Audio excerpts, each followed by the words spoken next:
Hi hello ಎಲ್ಲರಿಗೂ ನಮಸ್ಕಾರಗಳು.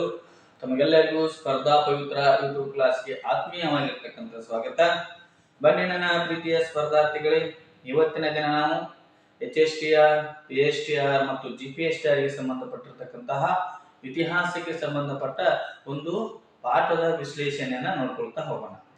ಇಲ್ಲಿಯವರೆಗೆ ನಾವು 6ನೇ ತರಗತಿಯ 1ನೇ ಅಧ್ಯಾಯದ ಸಂಪೂರ್ಣವಾಗಿರ್ತಕ್ಕಂತಹ ಪಾಠದ ವಿಶ್ಲೇಷಣೆಯನ್ನ ನಾವೆಲ್ಲ ಏನ್ ಮಾಡಿದ್ವಿ ಅಂದ್ರೆ ಹೇಳ್ಕೊತಾ ಹೋದೆವು.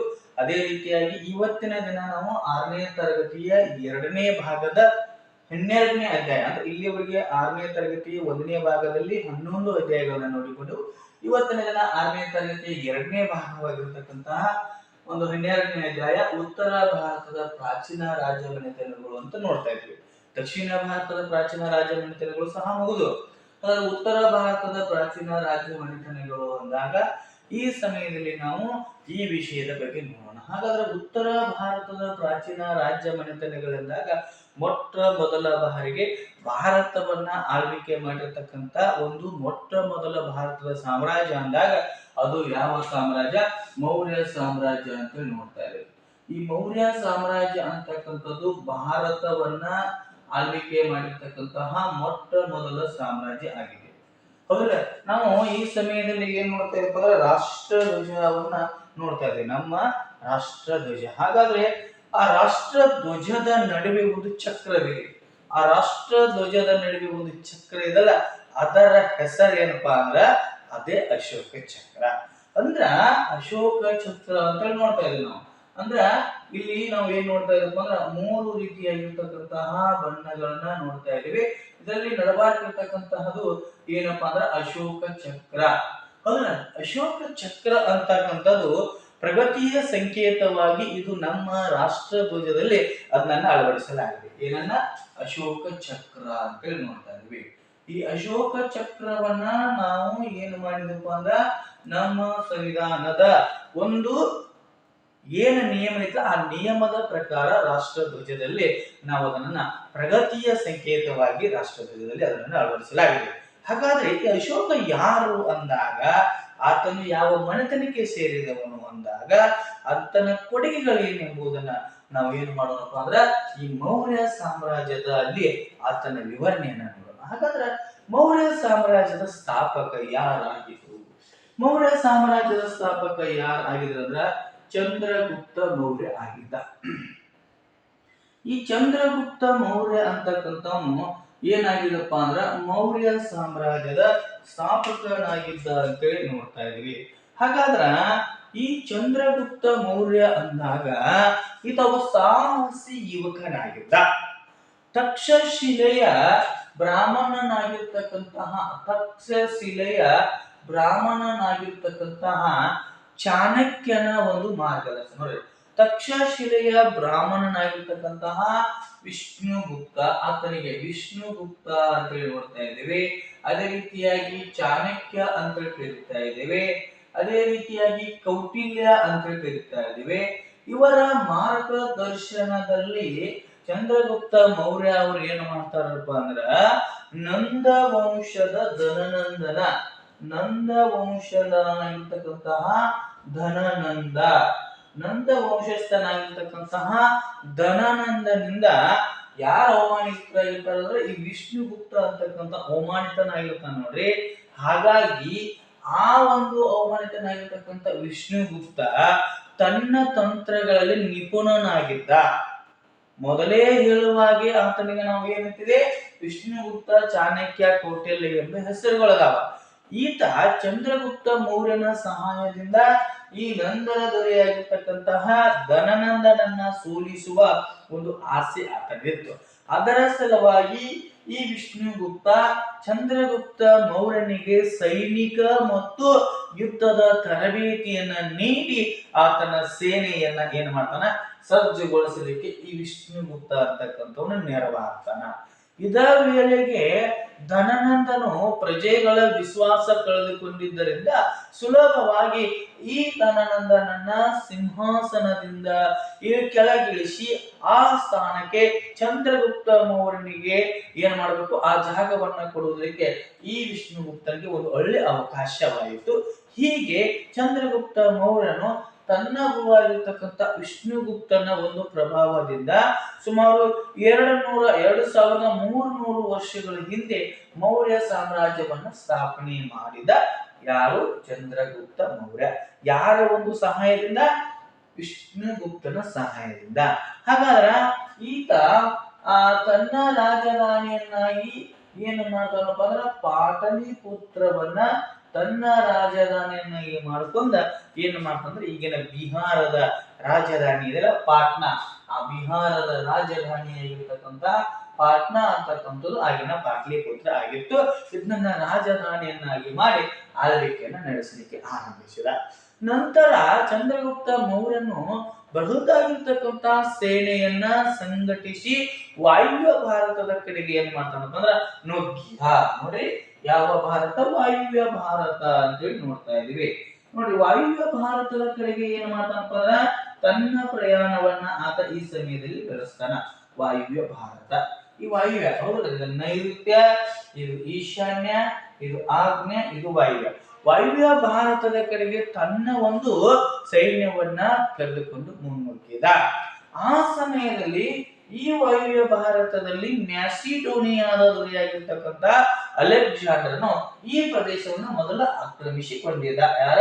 ಅಲೆಕ್ಸಾಂಡರ್. ಅದು ಯಾವ ಮನೆತನದ ದೊರೆ? ಅಲೆಕ್ಸಾಂಡರನು ಮ್ಯಾಸಿಡೋನಿಯಾದ ದೊರೆಯಾಗಿದ್ದ.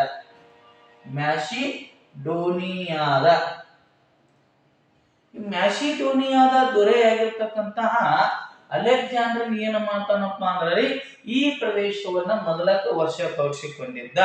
ಹಾಗಾದರೆ ಆಕ್ರಮಿಸಿಕೊಂಡಿರ್ತಕ್ಕಂಥ ಆ ಪ್ರದೇಶಗಳನ್ನ ಅವನ ಪ್ರತಿನಿಧಿಯಾಗಿರ್ತಕ್ಕಂತಹ ಅಲೆಕ್ಸಾಂಡರ್ನ ಪ್ರತಿನಿಧಿಯಾಗಿರ್ತಕ್ಕಂಥ ಸೆಲ್ಯೂಕಸ್ ಏನ್ ಮಾಡ್ತದ್ರ ಅದನ್ನ ನೋಡಿಕೊಳ್ತಾ ಇದ್ದ. ಯಾರ? ಸೆಲ್ಯೂಕಸ್. ಈ ಸೆಲ್ಯೂಕಸ್ ಅಂತಕ್ಕಂಥವನು ಈ ಪ್ರದೇಶಗಳನ್ನ ನೋಡಿಕೊಳ್ತಾ ಇದ್ದ. ಚಂದ್ರಗುಪ್ತ ಮೌರ್ಯನ ಸೈನ್ಯದ ಎದುರು ಈತ ಸೆಲ್ಯೂಕಸ್ ಸೋಲನ್ನ ಅನುಭವಿಸ್ತಾನ. ಸೋತಿರ್ತಕ್ಕಂಥ ಸೆಲ್ಯೂಕಸ್ ಈ ನಮ್ಮ ಚಂದ್ರಗುಪ್ತ ಮೌರ್ಯನೊಂದಿಗೆ ಒಪ್ಪಂದಕ್ಕೆ ಮುಂದಾಗ್ತಾನ. ಒಪ್ಪಂದಕ್ಕೆ ಮುಂದಾಗಿ ಅಫ್ಘಾನಿಸ್ತಾನ, ಬಲೂಚಿಸ್ತಾನ ಮತ್ತು ಸಿಂಧ್ನ ಪಶ್ಚಿಮ ಪ್ರದೇಶಗಳನ್ನೆಲ್ಲ ಯಾರಿಗೆ ಕೊಡ್ತಾನ? ಈ ಚಂದ್ರಗುಪ್ತ ಮೌರ್ಯನಿಗೆ ಕೊಡ್ತಾನೆ. ಯಾವುದು? ಒಂದನೇದಾಗಿ ನೋಡ್ತಾ ಇದೀವಿ ಅಫ್ಘಾನಿಸ್ತಾನ, ಆನಂತರ ಬಲೂಚಿಸ್ತಾನ, ಆನಂತರ ಸಿಂಧ್ನ ಪಶ್ಚಿಮ ಭಾಗಗಳನ್ನ ಈ ಚಂದ್ರಗುಪ್ತ ಮೌರ್ಯನಿಗೆ ಕೊಟ್ಟು, ಅಷ್ಟ ಅಲ್ಲದ ತನ್ನ ಮಗಳನ್ನ ಕೊಟ್ಟ ಈ ಚಂದ್ರಗುಪ್ತ ಮೌರ್ಯನಿಗೆ ಮದುವೆಯನ್ನ ಮಾಡ್ತಾನ. ನೋಡಿ, ಈ ಭಾರತದ ವಾಯುವ್ಯ ಭಾಗದಲ್ಲಿ ತನ್ನದೇ ಆಗಿರ್ತಕ್ಕಂಥ ಅಧಿಪತ್ಯವನ್ನು ಸ್ಥಾಪಿಸಿರ್ತಕ್ಕಂತಹ ಅಲೆಕ್ಸಾಂಡರ್ನ ಸೇನಾಧಿಪತಿ ಸೆಲ್ಯೂಕಸ್ನನ್ನ ಸೋಲಿಸಿ ಅವನಿಂದ ಅಫ್ಘಾನಿಸ್ತಾನ, ಕಂದಹಾರ, ಬಲೂಚಿಸ್ತಾನ, ಸಿಂಧ್ನ ಪಶ್ಚಿಮ ಭಾಗಗಳನ್ನ ತೆಗೆದುಕೊಳ್ಳುವುದಷ್ಟ ಅಲ್ಲದ ಆತನ ಮಗಳನ್ನ ಸಹ ಈತ ಮದುವೆ ಆಗ್ತಾನ. ಅಂದ್ರೆ ಆತನಿಗೆ ಕೊಟ್ಟ ಮದುವೆ ಮಾಡ್ತಾನ. ಇದಕ್ಕೆ ಪ್ರತಿಯಾಗಿ ಚಂದ್ರಗುಪ್ತ ಮೌರ್ಯ ಅಂತಕ್ಕಂಥವ್ನು ಏನ್ ಮಾಡ್ತಾನಂದ್ರೆ ಈ ಸೆಲ್ಯೂಕಸ್ನಿಗೆ 500 ಆನೆಗಳ ತರಬೇತಿಯನ್ನು ಪಡೆದಿರ್ತಕ್ಕಂಥ ಆನೆಗಳನ್ನ ಈ ಸೆಲ್ಯೂಕಸ್ನಿಗೆ ಉಡುಗೊರೆಯಾಗಿ ಕೊಡ್ತಾನೆ. ಎಷ್ಟು? 500 ಆನೆಗಳನ್ನ. ಹಾಗೆ ಅಷ್ಟೇ ಅಲ್ಲದೆ ಏನು ಮಾಡ್ತಾನಂದ್ರೆ ಸೆಲ್ಯೂಕಸ್ ಈ ಚಂದ್ರಗುಪ್ತ ಮೌರ್ಯನ ಆಸ್ಥಾನಕ್ಕ ಮೆಗಾಸ್ತನಿಸ್ ಎಂಬ ಒಬ್ಬ ರಾಯಭಾರಿಯನ್ನು ಕಳಿಸ್ತಾನ. ಮೆಗಾಸ್ತನಿಸ್. ಈ ಮೆಗಾಸ್ತನಿಸ್ ಅಂತಕ್ಕಂತಹ ಒಬ್ಬ ರಾಯಭಾರಿಯನ್ನ ಈತನ ಆಸ್ಥಾನಕ್ಕೆ ಕಳಿಸ್ತಾನ. ಆ ಮೆಗಾಸ್ತನಿಸ್ ಅನ್ನು ಬರೆದಿರ್ತಕ್ಕಂತಹ ಯಾವುದು? ಇಂಡಿಕಾ ಅಂತಕ್ಕಂಥ ಕೃತಿಯನ್ನ ಬರಿತಾನ. ಆ ಕೃತಿಯಲ್ಲಿ ಇಲ್ಲಿ ನಮ್ಮ ಒಂದು ಮೌರ್ಯ ಸಾಮ್ರಾಜ್ಯದಲ್ಲಿ ಚಂದ್ರಗುಪ್ತನ ಮೌರ್ಯನ ಜೊತೆ ಆತನ ಒಡನಾಟ, ಆತನ ಒಂದು ಆಡಳಿತದ ಬಗ್ಗೆ ಅನುಭವಗಳನ್ನ ಈ ಒಂದು ಇಂಡಿಕಾ ಎಂಬ ಕೃತಿಯಲ್ಲಿ ಬರ್ತಾನ. ಹಾಗಾದ್ರೆ ವಿಷ್ಣುಗುಪ್ತ, ಹೌದು, ವಿಷ್ಣುಗುಪ್ತ ಅಥವಾ ಕೌಟಿಲ್ಯ ಈತ ಚಂದ್ರಗುಪ್ತ ಮೌರ್ಯನ ಪ್ರಧಾನ ಮಂತ್ರಿಯಾಗಿದ್ದನು ಅಂತ ನೋಡ್ತಾ ಇದೀವಿ. ಹಾಗಾದ್ರೆ ಯಾರು? ವಿಷ್ಣುಗುಪ್ತ, ಚಾಣಕ್ಯ, ಕೌಟಿಲ್ಯ ಅಂತಕ್ಕಂಥವನು ಚಂದ್ರಗುಪ್ತ ಮೌರ್ಯನ ಪ್ರಧಾನ ಮಂತ್ರಿಯಾಗಿದ್ದ. ಈತನು ಬರೆದಿರ್ತಕ್ಕಂಥ ಕೃತಿ ಎಂದಾಗ ಅದು ಯಾವ ಕೃತಿಪ್ಪ ಅಂದ್ರೆ ಅರ್ಥಶಾಸ್ತ್ರ ಎಂಬ ಕೃತಿಯನ್ನ ಆತ ಬರ್ತಾನ. ಅರ್ಥಶಾಸ್ತ್ರ ಎಂಬ ಕೃತಿಯು ರಾಜ್ಯ ತಂತ್ರಗಳಿಗೆ ಸಂಬಂಧಿಸಿದಂತಹ ಹಲವು ರೀತಿಯಾಗಿರತಕ್ಕಂಥ ಸಂಗತಿಗಳನ್ನ ತಿಳಿಸುವಂತದೇ ಈ ಅರ್ಥಶಾಸ್ತ್ರ ಕೃತಿಯಾಗಿದೆ. ಲೋಕ ಪ್ರಸಿದ್ಧವಾಗಿರ್ತಕ್ಕಂತಹ ಈ ಕೃತಿಯು ಎಲ್ಲಿ ಸಿಕ್ತಪ್ಪ ಅಂದ್ರೆ ಮೈಸೂರಿನ ಓರಿಯೆಂಟಲ್ ಗ್ರಂಥಾಲಯದ ಹಸ್ತಪ್ರತಿ ಸಂಗ್ರಹಾಲಯದಲ್ಲಿ ಏನಾಗ್ತದೆ ಮೊಟ್ಟ ಮೊದಲ ಬಾರಿಗೆ ದೊರಕುತ್ತದೆ.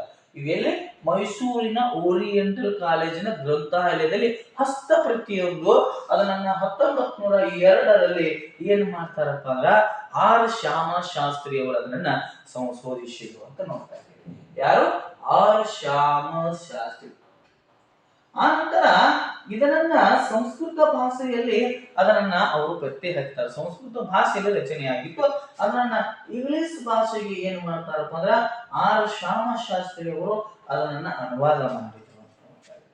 ಹಾಗಾದ್ರೆ ಇಲ್ಲಿ ನಾವು ನೋಡ್ತಾ ಇದ್ದೀವಿ ಚಂದ್ರಗುಪ್ತ ಮೌರ್ಯನು ಹಲವು ರೀತಿಯಾಗಿರ್ತಕ್ಕಂಥ ಸಾಮ್ರಾಜ್ಯ, ಮಗಧ ಪ್ರಾಂತ್ಯದ ಮೇಲೆ, ಪಂಜಾಬ್ ಪ್ರಾಂತ್ಯದ ಮೇಲೆ, ನಂದ ಸಾಮ್ರಾಜ್ಯದ ಮೇಲೆ, ಹೌದಲ್ಲ, ಅದೇ ರೀತಿಯಾಗಿ ಅಲೆಕ್ಸಾಂಡರ್ ಪ್ರಾಂತ್ಯಗಳನ್ನೆಲ್ಲವನ್ನ ವಶಪಡಿಸಿಕೊಂಡು ಕೊನೆಯದಾಗಿ ತಾನು ಎಲ್ಲಾ ತನ್ನ ಆಸ್ತಿಯನ್ನ, ಸಿಂಹಾಸನವನ್ನ ತನ್ನ ಮಗನಾಗಿರ್ತಕ್ಕಂತಹ ಬಿಂದುಸಾರನಿಗೆ ಕೊಟ್ಟು ಏನು ಮಾಡ್ತಾನಪ್ಪ ಅಂದ್ರೆ ಬಿಂದುಸಾರನಿಗೆ ಕೊಟ್ಟು ಭದ್ರಬಾಹುವಿನ ಪ್ರಭಾವದಿಂದ, ಯಾರ ಪ್ರಭಾವದಿಂದ? ಭದ್ರಬಾಹುವಿನ ಪ್ರಭಾವದಿಂದ ಏನು ಮಾಡ್ತಾನಪ್ಪ ಅಂದ್ರ ಜೈನ ಧರ್ಮವನ್ನ ಸ್ವೀಕರಿಸ್ತಾನ. ತನ್ನ ಕೊನೆಯ ದಿನಗಳಲ್ಲಿ ಆತ ಸಿಂಹಾಸನವನ್ನು ಅವನ ಮಗನಾಗಿರ್ತಕ್ಕಂತಹ ಈ ಒಂದು ಬಿಂದುಸಾರನಿಗೆ ವಹಿಸಿ ಜೈನ ಯತಿಗಳೊಡನೆ ನಮ್ಮ ಕರ್ನಾಟಕಕ್ಕೆ ಬರ್ತಾನ. ಹಾಗಾಗಿ ಇಂದಿನ ನಮ್ಮ ಹಾಸನ ಜಿಲ್ಲೆಯ ಶ್ರವಣ ಬೆಳಗೊಳದಲ್ಲಿ ಬಂದು ನೆಲೆಸಿ ಅಲ್ಲಿ ಚಂದ್ರಗುಪ್ತ ಬಸದಿ ಅಂತಕ್ಕಂಥದನ್ನ ನಿರ್ಮಾಣ ಮಾಡಿ ಅದರ ಚಂದ್ರಗಿರಿ ಬೆಟ್ಟ ಅಂತಕ್ಕಂಥದ್ದನ್ನ ಅವನು ನೆಲೆಸಿರ್ತಕ್ಕಂಥ ಬೆಟ್ಟವನ್ನ ಚಂದ್ರಗಿರಿ ಬೆಟ್ಟ ಅಂತ ನೋಡ್ತದೆ. ಅಲ್ಲಿ ಬಂದು ಏನು ಮಾಡ್ತಾನಪ್ಪ ಅಂದ್ರ ಸಲ್ಲೇಖನ ಎಂಬ ಕಠಿಣ ವೃತ್ತವನ್ನ ಕೈಗೊಂಡು ಆತ ದೇಹವನ್ನ ತ್ಯಾಗ ಮಾಡ್ತಾನ. ಹೀಗೆ ಈ ನಂತರ ಬಿಂದುಸಾರನು ಸಹ ಏನ್ ಮಾಡ್ತಾನಪ್ಪ ಅಂದ್ರ ಆ ಒಬ್ಬ ಚಂದ್ರಗುಪ್ತ ಮೌರ್ಯನ ನಂತರ ಆಳ್ವಿಕೆಯನ್ನ 25 ವರ್ಷಗಳ ಕಾಲ ನಡೆಸಿ ಏನ್ ಮಾಡ್ತಾನಪ್ಪ ಅಂದ್ರ ಈತ ಮೌರ್ಯ ಸಾಮ್ರಾಜ್ಯವನ್ನ ಏನ್ ಮಾಡ್ತಾನ? ವಿಸ್ತರಿಸ್ತಾನ ಅಂತ ಹೇಳಿ ನೋಡ್ತಾರೆ. ನೋಡ್ರಿ, ಚಂದ್ರಗುಪ್ತ ಮೌರ್ಯ ಸ್ಥಾಪಕನಾಗಿದ್ದ. ಆತನ ಮಗ ಅಂದಾಗ ಯಾರು ಆಗಿದ್ರಪ್ಪ ಅಂದ್ರ ಬಿಂದುಸಾರ ಆಗಿದ್ದ ಅಂತೇಳಿ ನೋಡ್ತಾ ಇದ್ವಿ. ಹಾಗಾದ್ರೆ ಬಿಂದುಸಾರ ಏನು ಮಾಡ್ತಾನ? 25 ವರ್ಷಗಳ ಕಾಲ ಆಡಳಿತವನ್ನ ನಡೆಸಿ ಆತನ ಮಗನಾಗಿರ್ತಕ್ಕಂತಹ ಅಶೋಕ ಮಹಾರಾಜರಿಗೆ ಈ ಸಾಮ್ರಾಜ್ಯವನ್ನ ಒಪ್ಪಿಸಿಬಿಟ್ಟ. ನೋಡಿ, ಬಿಂದುಸಾರನ ನಂತರ ಅವರ ಮಗನಾಗಿರ್ತಕ್ಕಂತಹ ಅಶೋಕನು ಏನು ಮಾಡ್ತಾನ? ಅಧಿಕಾರಕ್ಕೆ ಬರ್ತಾನ. ಜಗತ್ತಿನ ಇತಿಹಾಸದಲ್ಲಿ ಅವನಿಗೆ ವಿಶಿಷ್ಟವಾಗಿರ್ತಕ್ಕಂಥ ಸ್ಥಾನವಿತ್ತು. ಆತ ಪ್ರಜೆಗಳೆಲ್ಲರೂ ನನ್ನ ಮಕ್ಕಳಿದ್ದಂತೆ ಅಂತ ಏನ್ ಹೇಳ್ತಾನಪ್ಪ ಅಂದ್ರೆ ಅಶೋಕ ಹೇಳ್ತಾನ. ಯಾರು? ಪ್ರಜೆಗಳು. ಈ ಪ್ರಜೆಗಳೆಲ್ಲರೂ ಏನ? ನನ್ನ ಮಕ್ಕಳಿದ್ದಂತೆ ಅಂತ ಹೇಳ್ತಾನ. ಹೀಗೆ ಆತ ಇತಿಹಾಸದಲ್ಲಿ ಪ್ರಮುಖವಾಗಿರ್ತಕ್ಕಂಥ ಪಾತ್ರವನ್ನು ವಹಿಸ್ತಾನ. ಹಾಗಾದ್ರೆ ಅಶೋಕನ ಶಾಸನಗಳ ಬಗ್ಗೆ ನೋಡುವಾಗ ಈತನಿಗೆ ಕ್ರಿಸ್ತ ಶಕ ಪೂರ್ವ 269ರಲ್ಲಿ ಏನಾಗ್ತಿತ್ತಪ್ಪ ಅಂದ್ರ ಪಟ್ಟಾಭಿಷೇಕ ಆಗುತ್ತದ. ಪಟ್ಟಾಭಿಷೇಕ ಆದ ನಂತರ ಆ ನಂತರ ಕ್ರಿಸ್ತ ಪೂರ್ವ 261ರಲ್ಲಿ ಕಳಿಂಗ ಯುದ್ಧವನ್ನ ಮಾಡಿದ. ಈತ ಕಳಿಂಗ ಯುದ್ಧವನ್ನ ಮಾಡಿದ ಅಂತ ತಿಳ್ಕೊಂಡ 13ನೇ ಬಂಡೆಗಳು ಶಾಸನ ನಮಗೆ ಏನು ಮಾಡ್ತದ? ಮಾಹಿತಿಯನ್ನ ನೀಡುತ್ತದ. ಅಷ್ಟೇ ಅಲ್ಲದ ನಾವು ನೋಡುವಾಗ ರಾಯಚೂರಿನ ಮಸ್ಕಿ ಶಾಸನ ಅಂತಕ್ಕಂಥದ್ದು ಸಹ ಪ್ರಮುಖವಾಗಿರ್ತಕ್ಕಂಥ ಶಾಸನ. ಹಾಗಾದ್ರೆ ನಮ್ಮ ಭಾರತ ಎಂಬ ಈ ಒಂದು ಉಪಖಂಡದ ಉದ್ದಗಲಕ್ಕೂ ಅಶೋಕನ 106 ಶಾಸನಗಳ ಹರಡಿಕೊಂಡ್ಯಾವ. ಹಾಗಾಗಿ ಈ ಶಾಸನಗಳು ಪ್ರಧಾನವಾಗಿ ಬ್ರಾಹ್ಮಿ ಲಿಪಿಯಲ್ಲಿ ಮತ್ತು ಪ್ರಾಕೃತ ಭಾಷೆಯಲ್ಲಿ ಕಂಡುಬರ್ತಾವೆ. ಅಶೋಕನ ಎಲ್ಲಾ ಶಾಸನಗಳು ಯಾವ ಲಿಪಿ? ಬ್ರಾಹ್ಮಿ ಲಿಪಿ ಮತ್ತು ಪ್ರಾಕೃತ ಭಾಷೆಯಲ್ಲಿ ಕಂಡು ಬರ್ತಕ್ಕಂತಹ ಪ್ರಮುಖವಾಗಿರ್ತಕ್ಕಂಥ ಭಾಷೆಗಳಾಗ್ಯಾವ. ಹಾಗಾದ್ರೆ ನಮ್ಮ ಕರ್ನಾಟಕದ 9 ಸ್ಥಳಗಳಲ್ಲಿ ಅಶೋಕನ 17 ಶಾಸನಗಳು ಸಿಕ್ಕಾವ್ ನೋಡ್ರಿ. 17 ಶಾಸನಗಳು ಎಷ್ಟು ಸ್ಥಳಗಳಲ್ಲಿ? 9 ಸ್ಥಳಗಳಲ್ಲಿ ಅಶೋಕನ 17 ಶಾಸನಗಳನ್ನ ನಮ್ಮ ಕರ್ನಾಟಕದಲ್ಲಿ ನೋಡ್ತಾ ಇದ್ದೇವೆ. ಅದರಲ್ಲಿ ರಾಯಚೂರು ಜಿಲ್ಲೆಯ ಮಸ್ಕಿ ಶಾಸನ ಅಂತಕ್ಕಂಥದ್ದು ಪ್ರಮುಖವಾಗಿರ್ತಕ್ಕಂಥದ್ದು. ಈ ರಾಯಚೂರಿನ ಮಸ್ಕಿ ಶಾಸನ ಬಹಳ ಪ್ರಮುಖವಾಗಿರ್ತಕ್ಕಂಥ ಶಾಸನ ಆಗಿದೆ. ಹಾಗಾದ್ರೆ ಯಾಕಂದ್ರ ಇದನ್ನ ಮೊದಲು ರಾಯಚೂರಿನ ಮಸ್ಕಿ ಶಾಸನ ಅಶೋಕನ ಬಗ್ಗೆ ಮಾಹಿತಿಯನ್ನ ನೀಡ್ತದೆ. ಇಲ್ಲಿಯವರೆಗೆ ಅಶೋಕನ ಬಗ್ಗೆ ತಿಳಿಯದ ಮಾಹಿತಿಯನ್ನ ಈ ರಾಯಚೂರಿನ ಮಸ್ಕಿ ಶಾಸನ ಹೇಳ್ತದೆ. ಅಂದ್ರ ದೇವನಾಮ ಪ್ರಿಯದರ್ಶಿ ಬೇರೆ ಯಾರು ಅಲ್ಲ, ಆತ್ಮನೇ ಅಶೋಕನಾಗಿದ್ದಾನೆ ಎಂಬುದಾಗಿ ಈ ರಾಯಚೂರಿನ ಮಸ್ಕಿ ಶಾಸನದಲ್ಲಿ ನೋಡ್ತಾ ಇದ್ದೇವೆ. ಆದ್ದರಿಂದ ಅವಾಗಿಂದ ಅಶೋಕನ ದೇವನಾಮ ಪ್ರಿಯದರ್ಶಿ ಎಂಬುದಾಗಿ ನಮಗೆ ಗೊತ್ತಾಗ್ತದ. ಅಶೋಕನ ಜೀವನ, ಅಶೋಕನ ಸಾಧನೆ, ಅಶೋಕನ ಸಾಮ್ರಾಜ್ಯದ ವ್ಯಾಪ್ತಿ ಇವುಗಳೆಲ್ಲವನ್ನ ತಿಳಿದುಕೊಳ್ಳಲಿಕ್ಕೆ ಈ ರಾಯಚೂರಿನ ಮಸ್ಕಿ ಶಾಸನ ನಮಗೆ ಅನುಕೂಲ ಆಗ್ತದ. ಅದನ್ನ 1831ರಲ್ಲಿ ಏನು ಮಾಡ್ತಾರಪ್ಪ ಅಂದ್ರೆ ಜೇಮ್ಸ್ ಪ್ರಿನ್ಸೆಪ್ ಅಂತಕ್ಕಂಥವನು ಏನ್ ಮಾಡ್ತಾನಪ್ಪ ಅಂದ್ರೆ ಅದನ್ನ ಅಧ್ಯಯನವನ್ನ ಮಾಡಿದ ಅಂತೇಳಿ ನೋಡ್ತಾ ಇದ್ದೀವಿ. ಈ ರೀತಿಯಾಗಿ ನಮ್ಮ ಅಶೋಕನ ಬಗ್ಗೆ ಮಾಹಿತಿಯನ್ನು ನೋಡ್ತಾ ಇದ್ದೀವಿ. ಅಂದ್ರ ಜೇಮ್ಸ್ ಪ್ರಿನ್ಸೆಪ್ 1831ರಲ್ಲಿ ಏನ್ ಮಾಡ್ತಾನಪ್ಪ ಅಂದ್ರ ಇದನ್ನ ಕಂಡಿದ್ದ. ಮೊಟ್ಟ ಮೊದಲ ಬಾರಿಗೆ ಅಶೋಕನ ಶಾಸನಗಳನ್ನ ಓದಿದವನೇ ಜೇಮ್ಸ್ ಪ್ರಿನ್ಸೆಪ್ ಆಗಿದ್ದಾನ. ಅಂದ್ರೆ ಈ ಮೊದಲು ಯಾರು ಓದಲಾಗಿರಲಿಲ್ಲ. ಅದನ್ನ 6 ಶತಮಾನಗಳ ಹಿಂದೆ ಇತನಿಗಿಂತ ಮುಂಚೆ ದಿಲ್ಲಿಯ ಸುಲ್ತಾನ ಆಗಿರ್ತಕ್ಕಂತಹ ಫಿರೋಜ್ ಶಾ ತುಘಲಕನು ಅಶೋಕನ ಶಾಸನಗಳನ್ನು ಓದಿಸುವ ಪ್ರಯತ್ನವನ್ನು ನಡೆಸಿ ವಿಫಲನಾದ ಅಂತೇಳಿ ನೋಡ್ತಾ ಇದ್ದೇವೆ. ಈ ರೀತಿಯಾಗಿ ಅಶೋಕನ ಶಾಸನಗಳನ್ನ ಜೇಮ್ಸ್ ಪ್ರಿನ್ಸೆಪ್ ಓದ್ತಾನ. ಅದಕ್ಕಿಂತ ಮೊದಲ ಅದನ್ನ ಫಿರೋಜ್ ಶಾ ತುಘಲಕ್ ಓದಿ ಅಲ್ಲಿರ್ತಕ್ಕಂಥ ಅಶೋಕನ ಅಲಹಾಬಾದ್ ಶಾಸನವನ್ನ ಏನ್ ಮಾಡ್ತಾನ, ಅಲಹಾಬಾದ್ಗೆ ಕೌಶಲ್ಯಲ್ಲಿರ್ತಕ್ಕಂಥ ಅಶೋಕನ ಶಾಸನವನ್ನ ಅಲಹಾಬಾದ್ಗೆ ತೆಗೆದುಕೊಂಡು ಹೋದವನೇ ಫಿರೋಜ್ ಶಾ ತುಘಲಕ್ ಅಂತ ನೋಡ್ತಾರೆ. ಹಾಗಾದ್ರೆ ಈ ಸಮಯದಲ್ಲಿ ನಾವು ಕಳಿಂಗ ಯುದ್ಧದ ಬಗ್ಗೆ ನೋಡ್ತಾ ಇದ್ದೇವೆ. ಈ ಕಳಿಂಗ ಯುದ್ಧದ ಬಗ್ಗೆ 13ನೇ ಬಂಡೆಗಲ್ಲು ಶಾಸನ ನಮಗೆ ಮಾಹಿತಿ ಆಗ್ತದ. ನೋಡಿ, ಅಧಿಕಾರಿಕ ಬರ್ತಾನ 269ರಲ್ಲಿ 8 ವರ್ಷಗಳ ಕಾಲ ತನ್ನ ಸಹೋದರರೊಂದಿಗೆ ಹೋರಾಟವನ್ನು ಮಾಡಿ ರಾಜ್ಯವನ್ನು ವಿಸ್ತರಿಸುವಂತಹ ಗುರಿಯನ್ನ ಈತ ಹೊಂದಿರ್ತಾನೆ ಅಂತ ಹೇಳಿ ನೋಡ್ತಾ ಇದ್ದೇವೆ. ಹಾಗಾದ್ರೆ ಈ ಸಮಯದಲ್ಲಿ 8 ವರ್ಷಗಳ ನಂತರ ಕಳಿಂಗ ರಾಜ್ಯದ ಮೇಲೆ ಯುದ್ಧವನ್ನ ಸಾರ್ತಾನ. ಕಳಿಂಗದ ರಾಜನಾಗಿರ್ತಕ್ಕಂಥ ಶುದ್ಧ ಧರ್ಮನ ಮೇಲೆ ಯುದ್ಧವನ್ನ ಸಾರ್ತಾನ. ಇದು ಜೀವನದ ಮಹತ್ವವಾಗಿರ್ತಕ್ಕಂಥ ಘಟನೆ. ಕಳಿಂಗ ರಾಜ್ಯ ಅಂದಾಗ ಇಂದಿನ ಒಡಿಶಾದ ರಾಜ್ಯದ ಭಾಗವಾಗಿತ್ತು ಅಂತ ಹೇಳಿ ನೋಡ್ತಾ ಇದ್ದೇವೆ. ಇದರ ಮೇಲೆ ಅಶೋಕನು ಯುದ್ಧವನ್ನ ನಡೆಸಿದನು.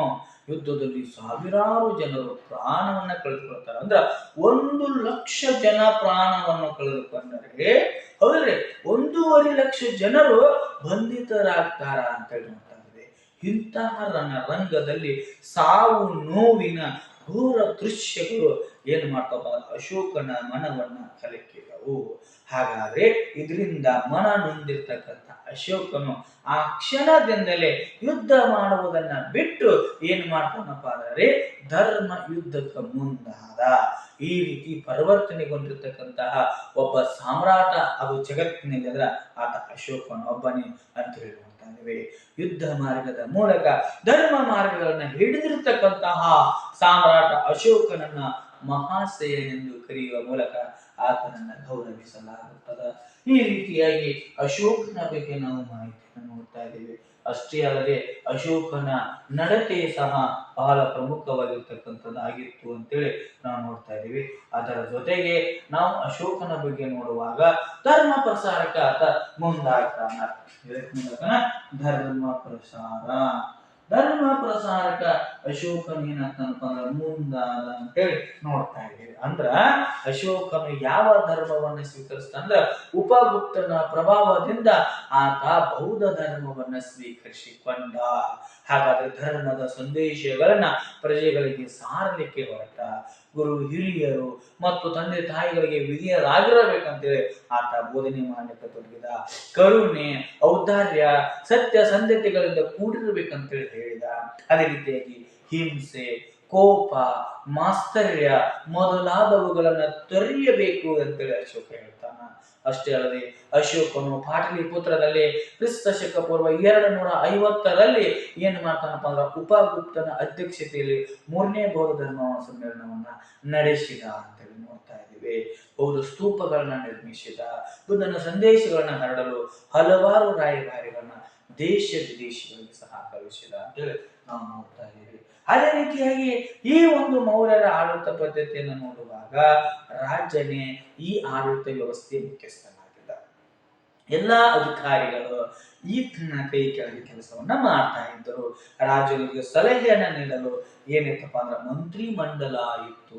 ಆಡಳಿತದ ಒಂದು ನೋಡಿ ವಿಭಾಗಗಳನ್ನ ನೋಡಿಕೊಳ್ಳಲು ಉನ್ನತ ಅಧಿಕಾರಿಗಳು ಅಶೋಕನ ಆಸ್ಥಾನದಲ್ಲಿ, ಚಂದ್ರಗುಪ್ತ ಮೌರ್ಯನ ಆಸ್ಥಾನದಲ್ಲಿ, ಬಿಂದುಸಾರನ ಆಸ್ಥಾನದಲ್ಲಿ ಇದ್ರು. ಅವರಲ್ಲಿ ವಿಶೇಷವಾಗಿ ನಮ್ಮ ಅಶೋಕನ ಕಾಲದಲ್ಲಿ ಧರ್ಮ ಮಹಾಮಾತ್ರರು ಅಂತಕ್ಕಂತಹ ಏನಪ್ಪಾ ಅಂದ್ರೆ ವಿಶೇಷ ಅಧಿಕಾರಿಗಳಿದ್ರು. ಧರ್ಮ ಮಹಾಮಾತ್ರರು, ಈ ಧರ್ಮ ಮಹಾಮಾತ್ರರು ಅಂತಕ್ಕಂಥವ್ರು ಏನಾಗಿದ್ರಪ್ಪ ಅಂದ್ರ ಈ ಸಮಯದಲ್ಲಿ ಬೌದ್ಧ ಧರ್ಮವನ್ನ ಪ್ರಚಾರ ಮಾಡುವುದಷ್ಟ ಅಲ್ಲದೆ ಜನರಲ್ಲಿ ಉತ್ತಮ ನೀತಿ ನಡತೆಯನ್ನ ಪ್ರಚಾರ ಮಾಡಲಿಕ್ಕೆ ಇವರೆಲ್ಲರೂ ಏನಾಗಿದ್ರಪ್ಪ ಅಂದ್ರ ಮುಂದಾಗಿದ್ರು. ಅದನ್ನ ಯಾರು ನೇಮಿಸಿದ್ರಪ್ಪ ಅಂದ್ರ ಅಶೋಕ ಮಹಾರಾಜ ಅಂತಕ್ಕಂಥವ್ರು ನಡೆಸಿದರು ಅಂತಕ್ಕಂಥದನ್ನ ನಾವು ನೋಡ್ತಾ ಇದ್ದೀವಿ. ಅಷ್ಟೇ ಅಲ್ಲದೆ ನಾವು ಮತ್ತೆ ಅಶೋಕ ಮಹಾರಾಜರ ಬಗ್ಗೆ ನೋಡುವಾಗ ಅನಾಥರು, ವಿಧವೆಯರು, ಅದೇ ರೀತಿಯಾಗಿ ವಯೋವೃದ್ಧರ ಕ್ಷೇಮ ಅವನ್ನ ನೋಡಿಕೊಳ್ಳುವ ಜವಾಬ್ದಾರಿಯನ್ನು ಕೂಡ ಅಶೋಕ ಮಹಾರಾಜ ಹೊತ್ತನು. ಅದೇ ರೀತಿಯಾಗಿ ಆಡಳಿತದ ಅನುಕೂಲಕ್ಕಾಗಿ ವಿಶಾಲವಾಗಿರ್ತಕ್ಕಂಥ ಸಾಮ್ರಾಜ್ಯವನ್ನ ಹಲವು ಪ್ರಾಂತ್ಯಗಳಾಗಿ ವಿಂಗಡಿಸಿದ ಅಶೋಕ ಮಹಾರಾಜ. ಗ್ರಾಮಗಳಲ್ಲಿ ಗ್ರಾಮಿಕನನ್ನ ಅಲ್ಲಿಯ ಹಿರಿಯರ ನೆರವಿನಿಂದ ಆಡಳಿತವನ್ನು ಮಾಡ್ತಾರೆ. ಏನ್ರಿ ಆಡಳಿತದ ಅನುಕೂಲಕ್ಕಾಗಿ ಏನ್ ಮಾಡ್ತಾರಪ್ಪ ಅಂದ್ರೆ ವಿಶಾಲವಾಗಿರ್ತಕ್ಕಂಥ ಸಾಮ್ರಾಜ್ಯವನ್ನ ಹಲವು ಪ್ರಾಂತ್ಯಗಳಾಗಿ ವಿಂಗಡಿಸಿ ಗ್ರಾಮಗಳಲ್ಲಿ ಗ್ರಾಮಿಕನೇ ಅಲ್ಲಿಯ ಒಂದು ಹಿರಿಯರ ನೆರವಿನಿಂದ ಆಡಳಿತವನ್ನು ಮಾಡುವ ಹಾಗೆ ಮಾಡಿದ. ಅದರ ಜೊತೆಗೆ ಗ್ರಾಮಗಳಿಗೆ ಸಾಕಷ್ಟು ಅಧಿಕಾರವನ್ನ ನೀಡಲಾಗಿತ್ತು. ಅಶೋಕನ ಕಾಲದಲ್ಲಿ ಗ್ರಾಮದ ವಿವಾದಗಳನ್ನ ಗ್ರಾಮ ಸಭೆಯೇ ಬಗೆಹರಿಸುತ್ತಿತ್ತು. ಮೌರ್ಯರ ಆಡಳಿತವು ಮುಂದಿನ ಅನೇಕ ರಾಜ್ಯ ಮನೆತನಗಳ ಮೇಲೆ ತನ್ನದೇ ಆಗಿರ್ತಕ್ಕಂಥ ಪ್ರಭಾವವನ್ನ ಬೀರಿತು ಅಂತ ಹೇಳಿ ನೋಡ್ತಾ ಇದ್ದೇವೆ. ಇನ್ನ ಅಶೋಕನ ಕಾಲದ ವಾಸ್ತುಶಿಲ್ಪ ಮತ್ತು ಮೂರ್ತಿ ಶಿಲ್ಪ ಮತ್ತು ಮೂರ್ತಿ ಶಿಲ್ಪದ ಬಗ್ಗೆ ನೋಡುವಾಗ ನೋಡಿ, ಅಶೋಕನ ಕಾಲದ ಕೆಲವು ವಾಸ್ತು ಮತ್ತು ಮೂರ್ತಿ ಶಿಲ್ಪಗಳನ್ನ ನಾವು ಇವತ್ತಿಗೆ ಕಾಣ್ತಾ ಇದ್ದೇವೆ. ಅಂದ್ರೆ ಅವುಗಳಲ್ಲಿ ಸ್ತೂಪಗಳು ಮತ್ತು ಸ್ತಂಭಗಳು ಬಹಳ ಪ್ರಮುಖವಾಗಿವೆ. ಅವುಗಳಲ್ಲಿ ಮಧ್ಯಪ್ರದೇಶದ ಸಾಂಚಿಯ ಸ್ತೂಪ ನೋಡಿ, ಮಧ್ಯಪ್ರದೇಶದ ಸಾಂಚಿ ಸ್ತೂಪವನ್ನ ನೋಡ್ತಾ ಇದ್ದೇವೆ. ಈ ಸಾಂಚಿ ಸ್ತೂಪ ಮತ್ತು ಸಾರನಾಥದ ಸ್ತಂಭಗಳು ಪ್ರಸಿದ್ಧವಾಗಿವೆ. ಸಾರನಾಥ ಸ್ತಂಭದ ಮೇಲಿನ 4 ತಲೆಯ ಸಿಂಹ ಬೋಧಿಗೆಯು ನಮ್ಮ ರಾಷ್ಟ್ರ ಲಾಂಛನವಾಗಿದೆ. ನೋಡ್ರಿ, ಸಾರನಾಥದಲ್ಲಿ ಸಹ ಇವರ ಒಂದು ವಾಸ್ತುಶಿಲ್ಪವನ್ನ ನೋಡ್ತಾ ಇದ್ದೇವೆ. ಹಾಗಾದ್ರೆ ಸಾರನಾಥದ ಸ್ತಂಭದ ಮೇಲೆ 4 ತಲೆಯ ಸಿಂಹ ಅಂದ್ರೆ 4 ಮುಖದ ಸಿಂಹ ಬೋಧಿಗೆ ಅಲ್ಲಿದೆ. ಆ ಸಿಂಹ ಬೋಧಿಗೆ ಏನಪ್ಪಾ ಅಂದ್ರ ನಮ್ಮ ಭಾರತದ ರಾಷ್ಟ್ರ ಲಾಂಛನವಾಗಿದೆ ಅಂತೇಳಿ ನೋಡ್ತಾ ಇದ್ದೀವಿ. ಈ ರೀತಿಯಾಗಿ ಅಶೋಕ ಮಹಾರಾಜ, ಅದೇ ರೀತಿಯಾಗಿ ಯಾರಪ್ಪ ಅಂದ್ರ ಈ ಚಂದ್ರಗುಪ್ತ ಮೌರ್ಯ ಮತ್ತು ಅದೇ ರೀತಿಯಾಗಿ ನೋಡ್ತಾ ಇದ್ದೀವಿ ಯಾರು ಬಿಂದುಸಾರನ ಕಾಲದ ಆಡಳಿತವನ್ನ ನಾವು ನೋಡ್ತಾ ಇದ್ದೀವಿ. ಇನ್ನ ಮೌರ್ಯ ಸಾಮ್ರಾಜ್ಯದ ಕೊನೆಯ ದೊರೆ ಎಂದಾಗ ಬೃಹದ್ರಥ ಅಂತ ನೋಡ್ತಾ ಇದ್ದೀವಿ. ಅಶೋಕನ ಅಹಿಂಸಾ ನೀತಿ, ನಿರಂತರ ಶಕರ ದಾಳಿಗಳು, ಹೌದಲ್ರಿ, ಶೃಂಗನ ಪುಷ್ಯಮಿತ್ರ ಶೃಂಗನ ಆಡಳಿತಕ್ಕೆ ಒಳಗಾಗಿ ಮೌರ್ಯ ಸಾಮ್ರಾಜ್ಯ ಅವನತಿಯನ್ನ ಸಾಧಿಸಿತು ಅಂತ ನೋಡ್ತಾ ಇದ್ದೀವಿ. ಅದರ ನಂತರ ಬಂದಿರತಕ್ಕಂತಹ ಸಾಮ್ರಾಜ್ಯ ಕುಶಾನರ ಸಾಮ್ರಾಜ್ಯ ಅಂತ ನೋಡ್ತಾರೆ. ಇನ್ನು ಬಹಳಷ್ಟು ಅದಾವ. 6ನೇ ತರಗತಿಗೆ ತಕ್ಕಂತಹ ವಿಷಯಗಳನ್ನ ನೋಡ್ಕೊಳ್ತಾ ನಾವು 12ನೇ ತರಗತಿಯವರೆಗೆ ಹೋಗೋಣ. ಸುಮಾರು 2000 ವರ್ಷಗಳ ಹಿಂದೆ ಗಾಂಧಾರ ಅಂದ್ರೆ ಈಗಿನ ಅಫಘಾನಿಸ್ತಾನ, ಹೌದಲ್ಲ, ಗಾಂಧಾರ ಈಗಿನ ಅಫಘಾನಿಸ್ತಾನ ಅಂತಕ್ಕಂಥದ್ದು ಕುಶಾನರ ಒಂದು ರಾಜಧಾನಿ ಆಗಿತ್ತು. ಅಂದ್ರ ಕುಶಾನ ಎಂಬ ರಾಜ್ಯವಂಶವು ಇಲ್ಲಿ ಆಳ್ವಿಕೆಯನ್ನ ನಡೆಸ್ತಾ ಇತ್ತು. ಕಾಲಕ್ರಮೇಣ ಭಾರತದ ಕೆಲವು ಭಾಗಗಳು ಕುಶಾನರ ವಶವಾದವು. ಕುಶಾನರಲ್ಲಿ ಕುಜಲ ಕಾಡ್ಪಿಸಸ್ ಅಂತಕ್ಕಂಥವನು ಸ್ಥಾಪಕನಾಗಿದ್ದ. ಅದೇ ರೀತಿಯಾಗಿ ಈ ಮನೆತದ ಕನಿಷ್ಕ ಅಂತಕ್ಕಂಥವನು ಪ್ರಸಿದ್ಧ ದೊರೆಯಾಗಿದ್ದ ಅಂತ ಹೇಳಿ ನೋಡ್ತಾ ಇದ್ದೀವಿ. ಅರಸನಾಗಿ ಅವನು ದೀರ್ಘಕಾಲ ಆಡಳಿತವನ್ನು ನಡೆಸಿ, ಯುದ್ಧಗಳನ್ನು ನಡೆಸಿ ತನ್ನ ಸಾಮ್ರಾಜ್ಯವನ್ನ ವಿಸ್ತರಿಸಿದ. ಉತ್ತರ ಭಾರತದಲ್ಲಿ ಅವನ ಸಾಮ್ರಾಜ್ಯ ಅಫಘಾನಿಸ್ತಾನದಿಂದ ಹಿಡಿದು ಬಿಹಾರದವರೆಗೆ ಹಿಡಿದಿತ್ತು ನೋಡಿ. ಎಲ್ಲಿಂದ? ಅಫಘಾನಿಸ್ತಾನದಿಂದ ಹಿಡಿದು ಬಿಹಾರದವರೆಗೆ ಯಾರದಪ್ಪ ಅಂದ್ರೆ ಕುಶಾನರ ಆಡಳಿತ ಏನಾಗಿತ್ತು, ಅದರಲ್ಲಿ ಕನಿಷ್ಕನ ಆಡಳಿತ ವಿಸ್ತರಿಸಿತು ಅಂತೇಳಿ ನಾವು ನೋಡ್ತಾ ಇದ್ದೀವಿ. ಎಲ್ಲಿಂದ? ಅಫಘಾನಿಸ್ತಾನದಿಂದ ಹಿಡಿದು ಎಲ್ಲಿ? ಬಿಹಾರದವರೆಗೆ ಅಂದಾಗ ಇಲ್ಲಿ ನಾವು ನೋಡ್ರಿ, ಅಫಘಾನಿಸ್ತಾನದಿಂದ ಹಿಡಿದು ನಾವು ಏನು ನೋಡ್ತಾ ಇದೀವಪ್ಪ ಅಂದ್ರ, ಅಫಘಾನಿಸ್ತಾನ ಇಲ್ಲಿಂದ ಹಿಡಿದು ಗಾಂಧಾರ ಹಿಡಿದು ಇಲ್ಲೆಲ್ಲ ಗಂಗಾ ನದಿ ತೀರ ಹಿಡಿದು ಇಲ್ಲಿ ಎಲ್ಲಿಪ್ಪ ಅಂದ್ರ ಬಿಹಾರದವರೆಗೆ ಈ ಕನಿಷ್ಕನ ಆಡಳಿತ ವಿಸ್ತರಿಸಿತ್ತು ಅಂತ ನೋಡ್ತಾ ಇದ್ದೀವಿ. ಈತನು ಸಹ ಏನು ಮಾಡ್ತಾನಪ್ಪ ಅಂದ್ರ, ಯಾರೋ ಕನಿಷ್ಕ ಅಂತಕ್ಕಂಥವ್ನು ಏನು ಮಾಡ್ತಾನಪ್ಪ ಅಂದ್ರ, ಯಾರಪ್ಪ ಅಂದ್ರ ಅಶ್ವಘೋಷನ ಪ್ರಭಾವದಿಂದ, ಅಶ್ವಘೋಷನ ಪ್ರಭಾವದಿಂದ, ಅಶ್ವಘೋಷ ಅಂತಕ್ಕಂಥವನು ಏನು ಬರ್ತಾನಪ್ಪ ಅಂದ್ರ ಬುದ್ಧ ಚರಿತೆ ಅಂತಕ್ಕಂಥದನ್ನ ಬರೀತಾನ.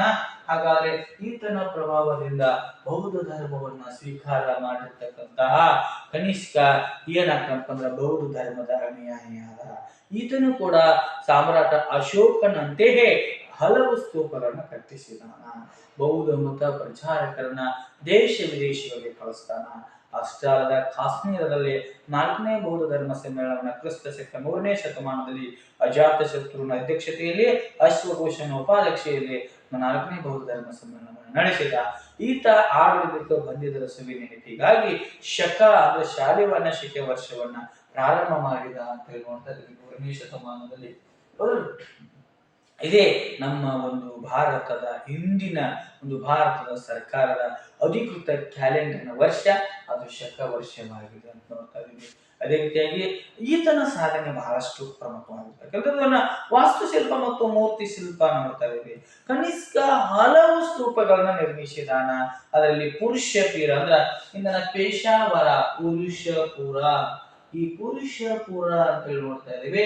ಇಂದನ ಪೇಶಾವರ ಅಂತ ಹೇಳಿ ನೋಡ್ತಾ ಇದ್ದೇವೆ. ಅಲ್ಲಿ ಅವನು ಕಟ್ಟಿದ ಸ್ತೂಪಕ್ಕೆ 13 ಅಂತಸ್ತುಗಳ ಗೋಪುರವಿತ್ತು. ಈ ಪುರುಷಪುರದಲ್ಲಿ ಇಂದನ ಪೇಶಾವರದಲ್ಲಿ ಒಂದು ಸ್ತೂಪವನ್ನ ಕಟ್ಟಾನ. ಆ ಸ್ತೂಪ 13 ಅಂತಸ್ತುಗಳ ಒಂದು ಗೋಪುರವಿತ್ತು. ಅದು ಎಷ್ಟು ಅಡಿ ಎತ್ತರ ಇತ್ತಂದ್ರ 400 ಅಡಿ ಎತ್ತರವನ್ನ ಹೊಂದಿದೆ ಅಂತ ಹೇಳಿ ನೋಡ್ತಾ ಇದ್ದೇವೆ. ಈ ಕಾಲದಲ್ಲಿ ಅದರ ಒಂದು ನಾವು ವಿಶೇಷತೆಯನ್ನು ಸಹ ನೋಡ್ತಾ ಇದ್ದೇವೆ. ಈ ರೀತಿಯಾಗಿ ಕನಿಷ್ಕನ ಒಂದು ಕಾಲದ ಆಡಳಿತವನ್ನು ನೋಡ್ತಾ ಇದ್ದೇವೆ.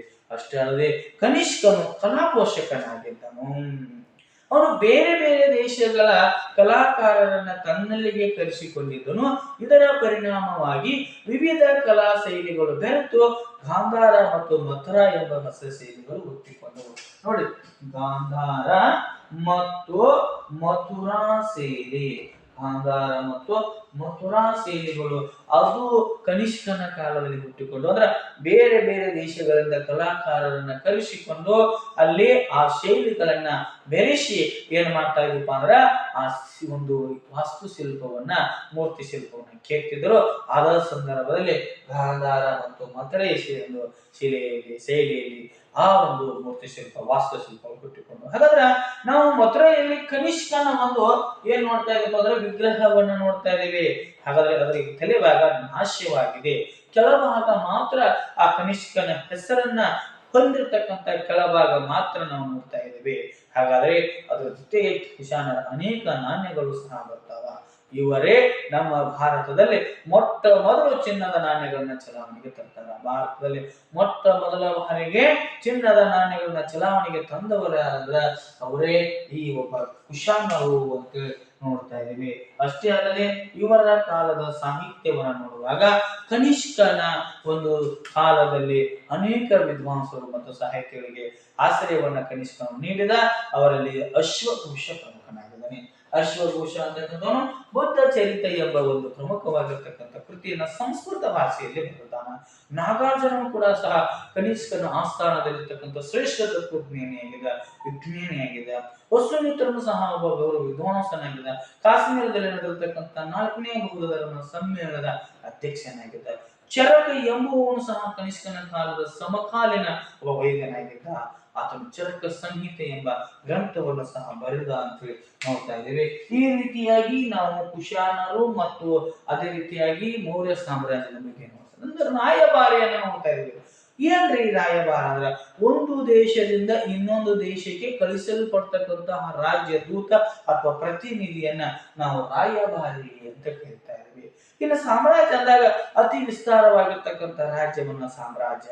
ಇನ್ನು ಗೂಢಾಚಾರ ಅಂದ್ರಾಗೆ ಗುಟ್ಟಾಗಿ ಶೋಧನೆ ಮಾಡುವವನನ್ನ ನಾವು ಗೂಢಚಾರಿ ಅಂತ ಕರೀತಾ ಇದ್ದೇವೆ. ಇನ್ನು ಶಿಲಾಶಾಸನ ಅಂದಾಗ ಬಂಡೆಗಳ ಮೇಲೆ ಕೊರೆದಿಟ್ಟಿರ್ತಕ್ಕಂಥ ಬರಹಗಳನ್ನ ಶಿಲಾಶಾಸನ ಅಂತ ಕರೀತಾ ಇದ್ದೇವೆ. ಇನ್ನು ಸ್ತೂಪ ನೋಡಿರಿ, ಸ್ತೂಪ ಅಂದ್ರೆ ಬುದ್ಧನ ಶರೀರದ ಅವಶೇಷಗಳನ್ನ ಅಂದ್ರ ಆತನ ಹಲ್ಲು, ಆತನ ಎಲುಬು ಇತ್ಯಾದಿ ಒಂದು ಆತನ ಶರೀರವನ್ನ ಸೇಕರಿಸಿ ಶರೀರದ ಭಾಗಗಳನ್ನ ಸಂಗ್ರಹಿಸಿ ಅದರ ಸುತ್ತಲೂ ಏನ್ ಮಾಡ್ಬೇಕು ಅಂದ್ರ ಒಂದು ಜಾಗದಲ್ಲಿ ಅದನ್ನು ಹೂತಿಟ್ಟು ಅದರ ಸುತ್ತಲೂ ಒಂದು ಅರ್ಧ ಗೋಳಾಕೃತಿಯ ರಚನೆಯನ್ನ ನಾವು ಸ್ತೂಪ ಅಂತ ಹೇಳ್ತಾ ಇದೀವಿ ಅಂತೇಳಿ ನೋಡ್ತಾ ಇದೀವಿ. ಈ ರೀತಿಯಾಗಿ ನಾವು ಏನ್ ನೋಡ್ತಾ ಇದೀವಪ್ಪ ಅಂದ್ರ ಮಾಹಿತಿಯನ್ನ ನೋಡ್ತಾ ಇದೀವಿ.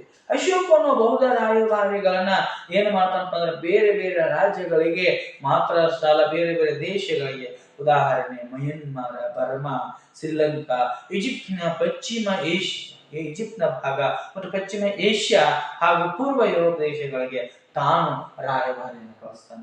ಅಷ್ಟೇ ಅಲ್ಲದೆ ಅಶೋಕನ ಮಗನಾಗಿರ್ತಕ್ಕಂಥ ಮಹೇಂದ್ರ ಮತ್ತು ಸಂಘಮಿತ್ರಿ ಅಂತಕ್ಕಂಥವ್ರನ್ನ ಮಗಳಾಗಿರ್ತಕ್ಕಂಥ ಸಂಘಮಿತ್ರಿಯನ್ನ ಶ್ರೀಲಂಕಾಕ್ಕೆ ಏನ್ ಮಾಡ್ತಾನಪ್ಪ ಅಂದ್ರೆ ಬೌದ್ಧ ಧರ್ಮವನ್ನು ಪ್ರಸಾರ ಮಾಡ್ಲಿಕ್ಕೆ ಕಳಿಸಿದ ಅಂತೇಳಿ ನೋಡ್ತಾ ಇದೀವಿ. ಕರ್ನಾಟಕದ ಮೈಸೂರಿಗೆ ಮೈಸೂರು ಅಂದಾಗ ಆಗಿನ ಮಹಿಷ ಮಂಡಲಕ ಮಹಾದೇವ ನೋಡಿ, ಎಲ್ಲೇ ಮೈಸೂರಿನಲ್ಲಿ ಮಹಾದೇವ, ಮಹಿಷ ಮಂಡಲಕ್ಕೆ ಮಹಾದೇವ ಎಂದು ಉತ್ತರ ಕನ್ನಡ ಜಿಲ್ಲೆಯ